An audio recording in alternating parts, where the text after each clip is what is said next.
नमस्कार मित्रांनो, बळीराजा ब्लॉग चॅनलमध्ये आपलं स्वागत आहे मित्रांनो. आणि आज विषय आपण बघणार आहे मित्रांनो की कपाशीचे जे भाव आहे याच्यात दरवाढ झाली, म्हणजे कपाशीचे भाव वाढले, पण त्याचा फायदा जो आहे मित्रांनो तो शेतकऱ्याला नाही. कारण कसा फायदा होणार तर आपल्या शेतकऱ्याच्या घरात सध्या कापूसच नाही आहे की नाही. कोणत्याच शेतकऱ्याकडे सध्या कापूस नाही. आणि देशात आपल्या कापसाचं जे उत्पादन आहे हे बऱ्यापैकी होत असतं. पण ज्यावेळेस काय होतं मित्रांनो की 2025मध्ये की नोव्हेंबर डिसेंबरमध्ये जी आयात चालू केली होती त्या आयातीला कोणतंही शुल्क सरकारने लावलं नव्हतं. फ्री आयात आपल्या देशात चालू होती. आणि त्यावेळेस की बुवा ऑक्टोबर नोव्हेंबर डिसेंबर ह्या प्रमाणामध्ये ह्या 3-4 महिन्यामध्ये की शेतकऱ्याकडे कापूस हा प्रचंड त्याच्या घरामध्ये असतो आहे की नाही. ऑक्टोबरपासून आपली कपाशीला सुरुवात होऊन जाते, तर बऱ्यापैकी आपण जानेवारीपर्यंत चांगल्यापैकी आपल्या शेतकऱ्याच्या घरात कापूस येतो. आणि त्याच वेळेस ह्या सरकारने की नोव्हेंबर डिसेंबर महिन्यामध्ये की दुसऱ्या देशातून कपाशी आयात केली आणि त्याला बी निशुल्क, म्हणजे त्या आयातीला कोणतंही शुल्क लावलं नव्हतं. म्हणजे फ्रीमध्ये आयात त्यावेळेस केली आणि आपल्या शेतकऱ्याच्या त्या कपाशीचे भाव पडले, म्हणजे त्याचा शेतकऱ्याला कोणताही फायदा झाला नाही. शेतकऱ्याला त्यावेळेस बेभावाने तो कापूस विकायला लागला मित्रांनो. आणि आता सध्या ते चाललं आहे की बुवा आता व्यापारी लोक ओरडू राहिले की कपाशी महाग झाली. आणि दुसरी गोष्ट, दुसऱ्या देशातून आता आयात जर करायचं ठरलं आहे तर त्याला 11% शुल्क लावलं आहे आपल्या सरकारने आता. म्हणजे विचार करा मित्रांनो की ज्यावेळेस शेतकऱ्याच्या घरात कापूस होता त्यावेळेस तुम्ही ऑक्टोबर नोव्हेंबर डिसेंबर महिन्यामध्ये ते आयात फ्री केलं, त्याच्यावर कोणतंही शुल्क नव्हतं.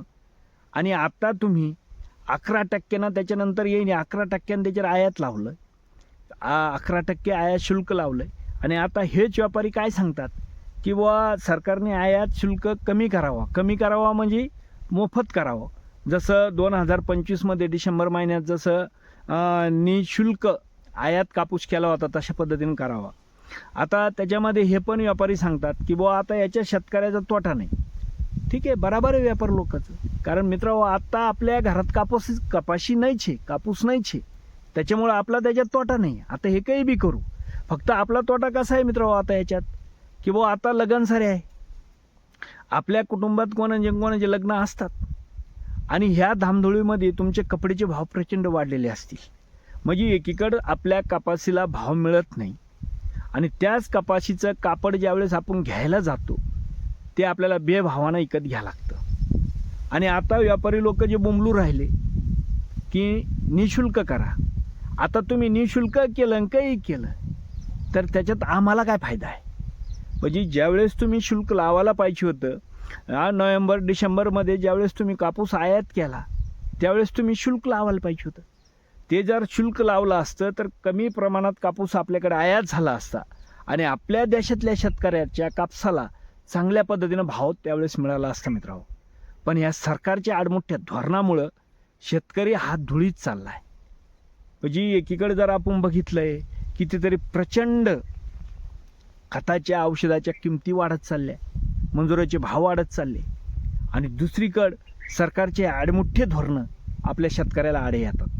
म्हणजे नोव्हेंबर डिसेंबरमध्ये ज्यावेळेस खास करून शेतकऱ्याचा कापूस घरात येत होता त्यावेळेस यांनी निशुल्क कापूस आयात केला आणि त्यावेळेस आपल्या देशात आपल्या शेतकऱ्याच्या मालाचे भाव पडले. म्हणून मी सांगत असतो मित्रांनो की शेतकऱ्याप्रती ह्या सरकारचे पूर्ण आडमुठ्ठे धोरण आहे. पूर्ण म्हणजे शेतकऱ्याला काय जिवंत ठेवायचं का नाही ठेवायचं इथून सुरुवात होती. म्हणजे तुमच्या थोड्या चुकीमुळं शेतकऱ्यांना वर्षभर घेतलेले कष्ट, त्यांना लावलेला पैसा पूर्ण वायाला जातो. म्हणजे एक तर या दूषित वातावरणामुळं पाहिजे तसं ते उत्पन्न मिळत नाही आणि इकून तिकून जे मिळालं मित्रांनो, जे काय निसर्गाच्या तावडीतून वाचलंय तर त्याला योग्य भाव मिळत नाही. कशामुळं? फक्त ह्या सरकारच्या आडमुठ्ठे धोरणामुळं. चला मित्रांनो, व्हिडिओ जर आवडला तर व्हिडिओला सबस्क्राईब करा, जास्तीत जास्त व्हिडिओ शेअर करा. चला, जय जवान जय किसान जय महाराष्ट्र.